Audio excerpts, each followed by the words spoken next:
Farg'onada bir ayol 2 oylik chaqalog'ini $10,000 ga sotayotganda qo'lga tushgan. $10,000 ga. Onalikning yuki shu darajada og'irmiki, hamma ko'tara olmayapti. U ona emas, u maxluq. Pul uchun sotdimi, u ona emas u. U onaman demasini.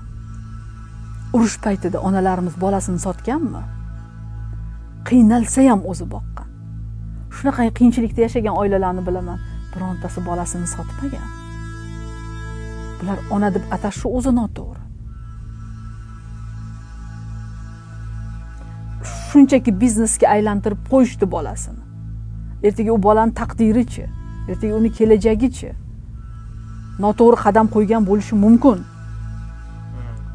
Farzandni dunyoga keltirgan bo'lsa, bir davlat boqib oladi. Yaxshi bir oilalarga beradi.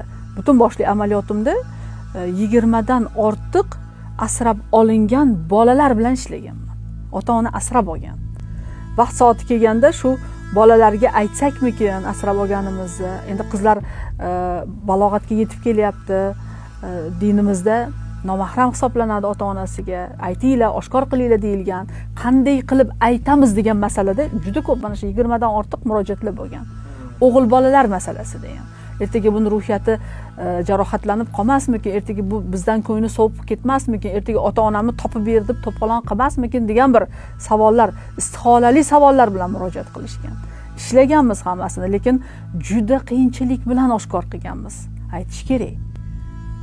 Aytish kerak bo'lgan joyda shunaqangi tayyorgarlik ko'rganmizki, aytganimizdan keyin, xabardor qilganimizdan keyin stressga tushadimi bola, u bilan yana ishlaysiz. Mana shunaqangi holatlar.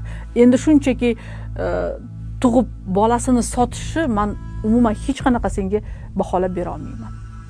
Odamiylikka ham to'g'ri kelmaydi.